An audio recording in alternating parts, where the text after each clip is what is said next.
याशिका युवा mine chapter 27। अब आगे।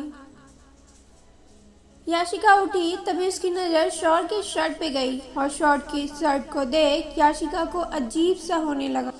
याशिका को इस तरह स्टैचू की तरह खड़ा देख शौर ने याशिका को देखते हुए कहा, कोई भूत देख लिया जो इस तरह घूर रही हो?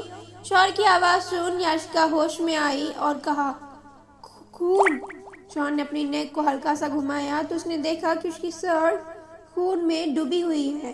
शौर ने कहा, तो तुम्हें तो खुश होना चाहिए, तुम तो यही चाहती थी, मुझे मारना।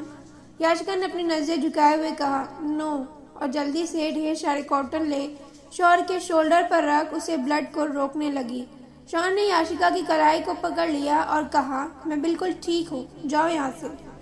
याशिका ने शौर के पास बैठ उसके ब्लड को पोंछते हुए कहा, हम यहाँ अपनी मर्जी से नहीं आए और प्लीज़ जिद करना बंद कीजिए।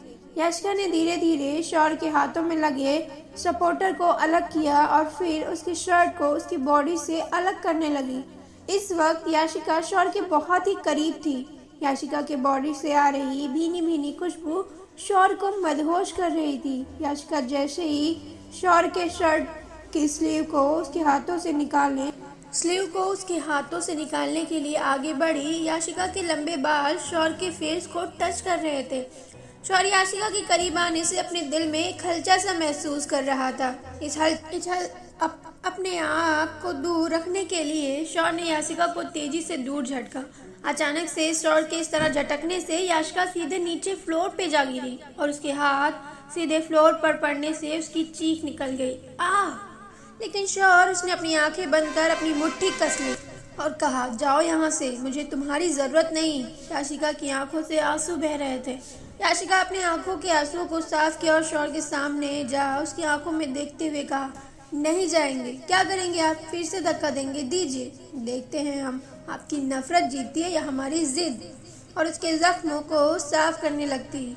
शौर अपने नफरत की आग को बुझता हुआ महसूस कर रहा था। याशिका का उसकी फिक्र करना उसे अच्छा लग रहा था। तभी शौर के रूम के डोर पर नॉक हुआ। टक टक। शौर ने याशिका को देखते हुए कहा, हम देखते हैं। और जैसे ही डोर ओपन किया, दूसरे ही पल याशिका एक झटके में फ्लोर पर नीचे गिर गई। याशिका जैसे ही नीचे गिरी, शौर ने चीखते हुए कहा, छोटी बिल्ली, और बेड से उठा और जैसे ही डोर के पास आया तो सामने खड़े इंसान को देख शौर ने गुस्से में चबाते हुए कहा, माहिरा। माहिरा आगे आई और शौर को देखते हुए कहा, बेबी, आप ठीक तो हैं? इस लड़के ने आपको शूट किया, इसकी इतनी औकात कि इतना सब कुछ करने के बाद भी आज ये आपके साथ यहाँ इस कमरे में है। इससे पहले माहिरा कुछ और कहती, शौर ने माहिरा का जबड़ा पकड़ उसे दबाते हुए कहा, तुम्हारी हिम्मत कैसे हुई मेरी बीवी को हाथ लगाने की, उसे धक्का देने की? बीवी है वो मेरी, अगर मेरी जान भी ले ले तो मुझे फर्क नहीं पड़ता। उसके साथ क्या करना है ये मैं डिसाइड करूंगा। शौर सिंह ओबरॉय, तुम नहीं, समझी? शौर माहिरा के जबड़े को दबाते चला जा रहा था। ऐसा लग रहा था कि वो उसके जबड़े को उसके फेस से अलग कर देगा। शौर ने अपने एक एक वर्ड को चबाते हुए कहा, माफ़ी मांगो, और हाँ, मेरे रूम में आने से पहले 1000 बार सोचना, क्योंकि अब ये रूम सिर्फ मेरा नहीं है, मेरी बीवी का है। और एक झटके में माहिरा के जबड़े को छोड़ दिया। माहिरा के गालों पर शौर की उंगलियों के निशान थे। माहिरा डर से थर थर काँप रही थी। शौर जल्दी से याशिका के पास गया और उसे उठाते हुए कहा, छोटी बिल्ली, तुम ठीक तो हो? याशिका शौर के डबल फेस से शॉक थी। कुछ देर पहले शौर ने खुद उसे दूर झटका था, लेकिन माहिरा के धक्का देने से वो इतना चिढ़ क्यों गया? याशिका ने हाँ में अपना सिर हिला दिया। शौर ने याशिका को उठाया और माहिरा को घूरते हुए अपनी रौबदार आवाज़ में कहा, माफ़ी मांगो। माहिरा शौर के गुस्से से डरते हुए धीरे से कहा, सॉरी। तो शौर ने कहा, ऐसे नहीं, अपने घुटनों पे बैठो और अपने सिर को झुकाओ और कहो सॉरी। माहिरा ने जैसे ही ये सुना, उसकी आंखें बड़ी हो गई। याशिका शौक हो शौर को देख रही थी। याशिका ने शौर की तरफ देखते हुए ना में अपना सिर हिला दिया। शौर ने कहा, माफ़ी मांगो, वरना सिविन के साथ जो तुम्हारा एमएमएस है वो पूरी दुनिया देखेगी। माहिरा ने जैसे ये सुना, उसकी बॉडी जैसे उसकी जान ही निकल गई। सिविन के साथ रिलेशनशिप को शौर कैसे जानता है और उनका एमएमएस शौर के पास? मायरा तुरंत अपने घुटनों पे बैठ गई और अपना सिर झुकाते हुए कहा, हमें माफ़ कर दो याशिका, हमसे गलती हो गई, अब दोबारा ऐसा कभी नहीं होगा। शॉन ने एविल स्माइल की और कहा, गुड, और याशिका की तरफ देखते हुए कहा, चलो छोटी बिल्ली, इसे इस कमरे से उसी तरह धक्का दो जिस तरह इसने तुम्हें दिया था। शौर की बातें सुन याशिका सवाल भरी नज़रों से शौर को देखने लगी।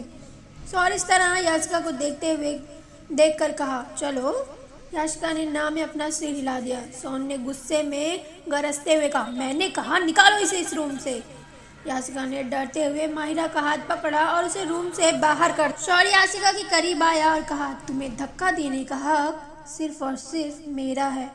नोएडा 30 माले की एक बिल्डिंग जो पूरी कांच की बनी हुई थी और ग्लास वॉल के सामने 3 पीस सूट पहने एक हैंडसम सा आदमी अपने हाथों को अपने पॉकेट में डाले हुए खड़ा था, जिसकी आंखें गहरी नीली थी। उसके फेस पर कोई एक्सप्रेशन नहीं था। उसका फ़ोन रिंग हुआ और जैसे उसने कॉल पिक किया दूसरी तरफ से आवाज़ आई। उसकी अकड़ अपनी फ़ोन पर कसती चली गई। उस आदमी ने कहा, तुम लोगों से एक लड़की का एड्रेस नहीं निकाला जा रहा। अगर अपनी ज़िंदगी प्यारी है तो तुम्हें अगले 24 घंटे में हमें उस लड़की का एड्रेस चाहिए। कॉल की दूसरी तरफ से डरते हुए आवाज़ आई, ओके बॉस। वो आदमी ग्लास वॉल के सामने खड़ा था जहाँ से पूरा नोएडा दिखाई दे रहा था। वो पीछे मुड़ा और कहा, पता करो कहाँ है वो, कौन है वो, कैसी दिखती है और क्या करती है। उसकी ज़िंदगी का हर एक पन्ना हमें हमारे सामने चाहिए। हैंडसम सा आदमी अपनी ईगल जैसी आंखों से अपने आदमियों को देखते हुए कहा, अगर अपनी सासें प्यारी है तो ढूंढो उन्हें, कहाँ है वो। उस आदमी की रौबदार आवाज़ से सभी डर से काँप रहे थे। उन्हें समझ नहीं आ रहा था कि वो किसी ऐसे इंसान की कैसे तलाश करे जिसका ना नाम, ना पता, ना जगह, उसका कोई चेहरा। अगर कुछ पता है तो बस एक फ़ोन नंबर जो पिछले कई दिनों से बंद है। सभी ने डरते हुए अपना सिर हिला दिया और वहाँ से